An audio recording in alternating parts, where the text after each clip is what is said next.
First of all, I would like to thank deeply the Minister of Foreign Affairs, Deputy Minister Kim Gun, for his very kind words, especially regarding the earthquake this morning in Mexico. Thank you very much. And especially also the Director General for Latin America and the Caribbean at MOFA, Mr. Juan Kyung-tae, who allowed me to present the story of the Mexicans and Mexican-American soldiers in the Korean War in the frame of the Latin Plaza. So what I will tell you this morning, if someone can change, thank you very much. The government of Mexico contributed to the Korean War with humanitarian aid. That is a well-known fact. But in this presentation, I will talk about the participation of a very little known category of soldiers who in Korea lost their lives, got wounded, were prisoners of war, or came back safely and became later veterans. I am referring to soldiers of Mexican origin. I will explain how many they were, the difficulty in tracing them, and their known stories. And finally, I will explain why I think they also deserve a small place in the history books on the Korean War. So the first thing I would like to highlight is that it is not an anecdotal presence. You have here a letter from a US Congresswoman from California, Loretta Sanchez, dated November 10, 2007. And here she mentions that over 180,000 Hispanic Americans served in the war.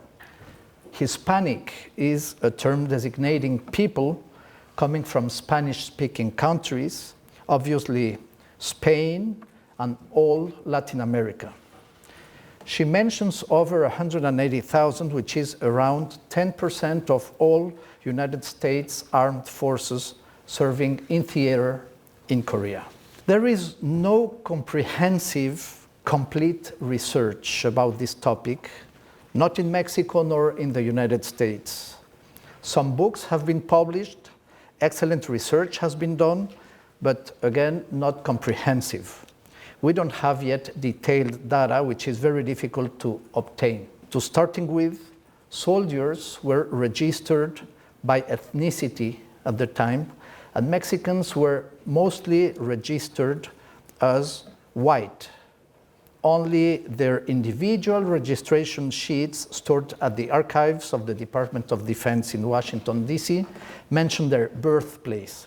So files have to be consulted one by one. In the 70s, the United States government started to mainstream the use of Hispanic or Latino in its social data and population information. So we found that the US Department of Veterans Affairs mentions in its census of 1990, that's the document referred here, the number of 130,000 Hispanic veterans still alive at the time in 1990. So at the time, most were between 60 and 70 years old. So who were those Hispanics? There was an important group coming from Puerto Rico. In that census, they are precisely mentioned, exactly 29,500 Puerto Rican veterans. They were some soldiers coming from Central and South America, but they were numerically quite few. So the number of soldiers of Mexican origin was around 100,000 still alive in 1990. Another way of estimating the number of soldiers of Mexican origin is through the death records. In the National Archives of the United States, we found a similar range, 3.7 thousand out of 36,000 and something casualties. That's a little bit more than 10% of the total of American casualties. So let's come back to the war. A first question is, was Mexico part of the coalition for the liberation of South Korea? And the immediate answer is no. Definitely, Mexico was not in the group of the 16 countries who sent troops. The only Latin American country which sent troops was Colombia, around 5,100 soldiers. Was Mexico in the list of countries who sent humanitarian assistance? Indeed, it was, in a list longer than the previous one, as you can see in this slide. South Korea got the support of the Security Council of the United Nations, and the coalition became the first UN-supported international army. It had international multilateral legitimacy. My country decided to donate humanitarian assistance, food and medical supplies in a range of $350,000 of that time, 1951. So one question that could arise is why Mexico as a country did not send troops to the Korean War. Mexico indeed participated in the Second World War as an allied country since May 1942.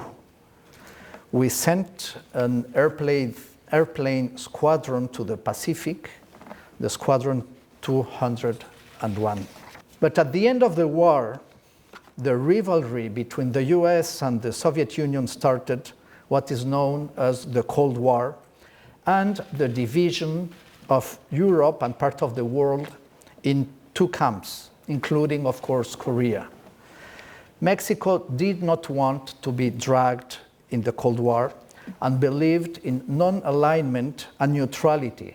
And this is why my country did not participate in the Korean War with troops. Mexico, by the way, has not participated in any conflict since the Second World War. So how did Mexicans and Mexican Americans got involved in the Korean War? Those were individual choices for those coming from Mexico, and for those who were born in the United States of Mexican origin, they were drafted and enlisted in the armed forces. But I want you to know this. Any young man of Mexican origin who did not want to go to the war could just cross the border south and stay there. That did not happen, considering their numbers in the armed forces. As said informally, they did not chicken out. Demography and migration partly explain the number of soldiers of Mexican origin in the US Armed Forces. Between 1910 and 1930, there were almost 1 million migrants, Mexican migrants, crossing the border to the US, many at the beginning fleeing the Mexican Revolution. At that time, the entry to the US was very easy. You just paid a few cents at the border, no question asked. Now, many of those 1 million migrants had children either before crossing, and they took them with them to the US, or when they settled down in the United States. Many of those boys born between 1910 and 1930 became soldiers of the Korean War. We also established in 1942 a workers' program with the United States known as the Bracero Program, especially in the fields, in order for those workers to take the place of soldiers who were combating in the Second World War. But this program remained until 1964. We're talking about 4.6 million workers, mostly male, or around 209,000 per year. Many of those workers, when they finished their 3 years contract, decided to enlist as volunteers in the US Army. In 1950, in the territory of the US, besides Mexicans, there were a few Latin American migrants from Cuba, Puerto Rico, Central and South America, but nothing to do as what happened after the 60s. Most of the migrants at the time came from Europe and countries around the Mediterranean. We know that around 1950, more than 80% of the Mexican migrants lived in the border states between California and Texas. Some ventured north to Chicago and the industry belt, but still very few went much farther to New York or Florida. That explains the concentration of Hispanics or Latino soldiers coming precisely from those southern states of the United States. And coming from worker families, they were more easily drafted or volunteered because they saw very few opportunities. And that's why Hispanics comprised only 3.5% of the US population at the time, but 10% of the US Armed Forces during the Korean War, as I mentioned before. We do not have yet the information of the place of origin of the soldiers coming from Mexico, since that data has not been compiled. The Mexican government did not have this information. What we know is that most came from Central and North Mexico. One question that we asked ourselves is, were they mostly Mexicans or Mexican Americans? And this is very difficult. How many were 100% Mexicans? We don't know. As I just mentioned, there is no official record of the Mexican citizens enlisted in the US Army. Those were individual choices, and the US did not notify foreign governments about foreign citizens volunteering or also being drafted. Those of Mexican parents and born in the US could choose to be Mexican at their majority. Mexicans lost their citizenship when they entered a foreign army or made military service in another country. That's in our Constitution. But since the Second World War, a bilateral agreement between Mexico and the United States said and allowed young men to serve in the army of the other country without losing their nationality or citizenship. So, and finally, does it really matter if they were Mexicans or Mexican Americans? For the American Armed Forces, there is no distinction between being American or Mexican. And for the Mexican government, both categories deserve the same respect. And I give you a couple of examples. Amin David was born in Mexico and after the war decided to become an American citizen. He became a Latino activist who founded Los Amigos of Orange County, California in 1978. At the right, Roberto Sierra Barbosa, also from Mexico. He was a radio operator in the Marines during the war. He later studied agriculture in California and came back to Mexico. Today, at 90 years old, he resides in the city of Guadalajara. I had a chance to talk to him a couple of months ago. He mentioned to me that he never talked about his experience in the war with his own family. And I was one of the few outside his friends who knew his story from him. And he's very proud of his son, Ivan Sierra, who is a fellow ambassador and Mexican career diplomat, a very good friend of mine. But his son never heard his stories, his father's story about his participation in the war. Because of their number, soldiers of Mexican origin fought in many fronts. They blended with the other soldiers in all armed forces branches. They were mostly privates, some became corporals or surgeons, and there were very, very few officers. As Mexicans and Mexican Americans, they had to be low-key. They were not allowed to speak Spanish at the time. Corporal Jesus Rodriguez mentioned in his memoirs, and yes, by the way, in Mexico, Jesus is quite a common name. He mentioned, prior to Korea, Sergeant Hubert Baker kept the Mexicans kind of separated in different squads. In garrison, the army didn't like for us to talk in Spanish. It was a no-no. But it was hard to enforce because they couldn't be watching everyone all of the time. Being of humble origin could be also an asset in Korea.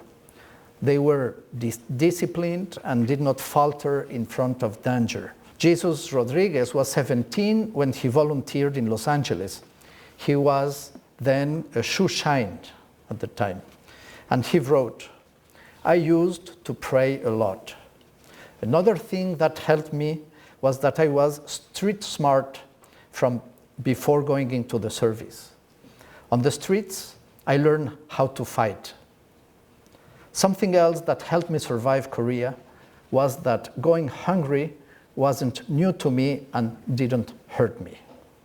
We have found very interesting information.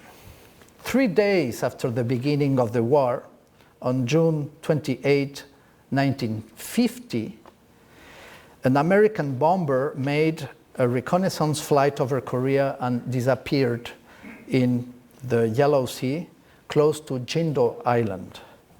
There was only one survivor, and Sergeant Joe Campos was considered missing in action.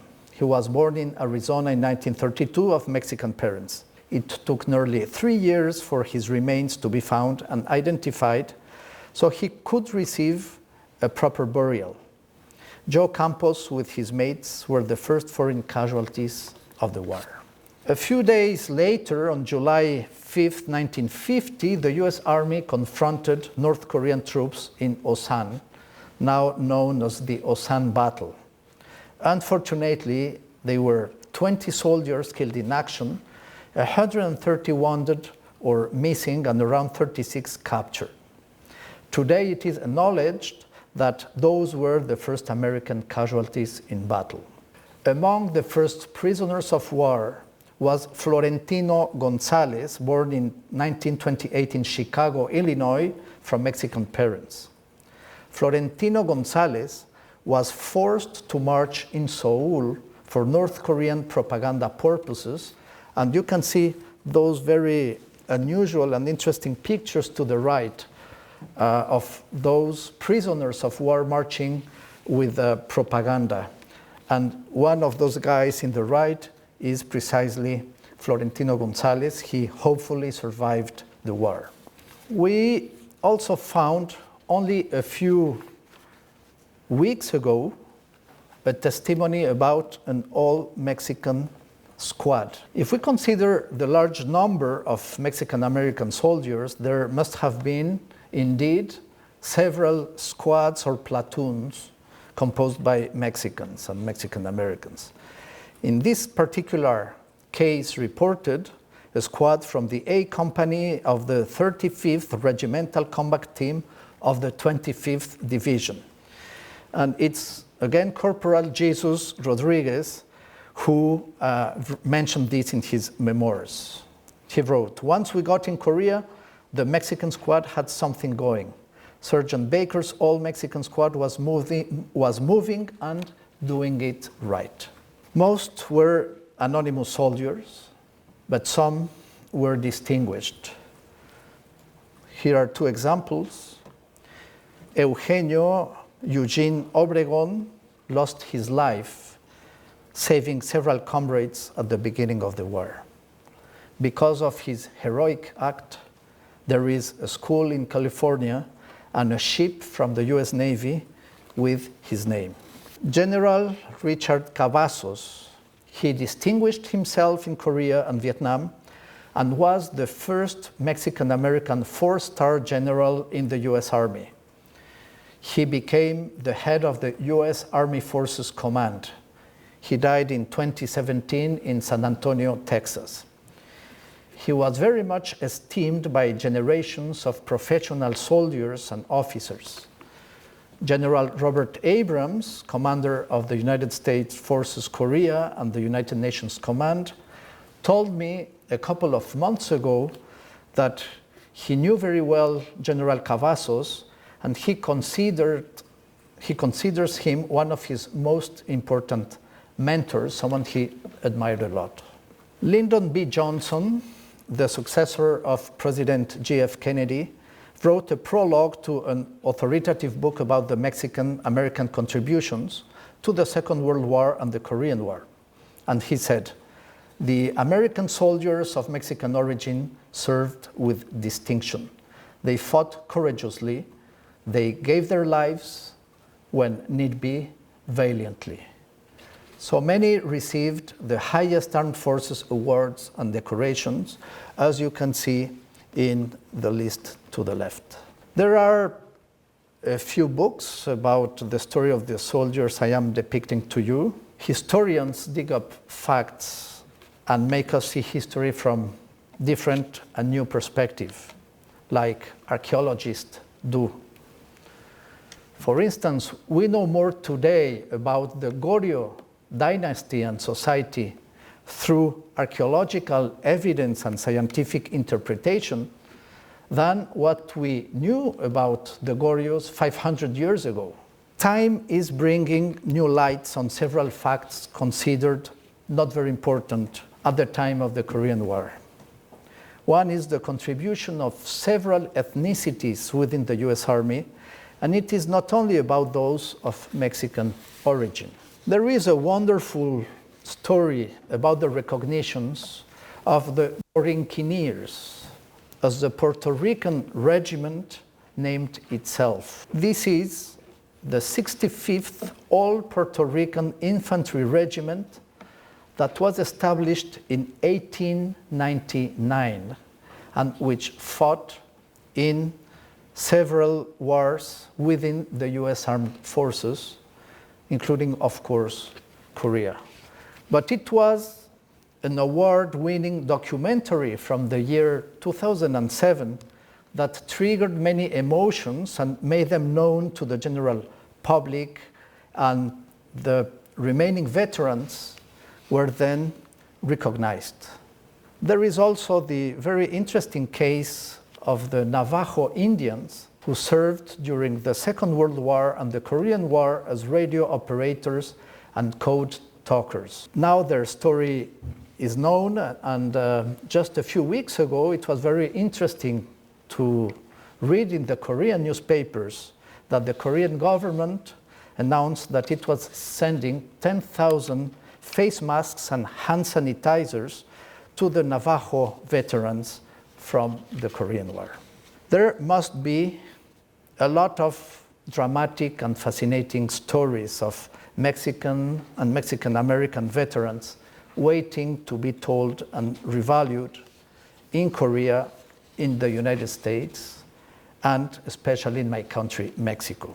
I end my presentation thanking again the Foreign Ministry of Korea for this unique opportunity, and the Patriots and Veterans Ministry for its interest in doing more research on this new topic regarding the Korean War. Thank you very much. 감사합니다.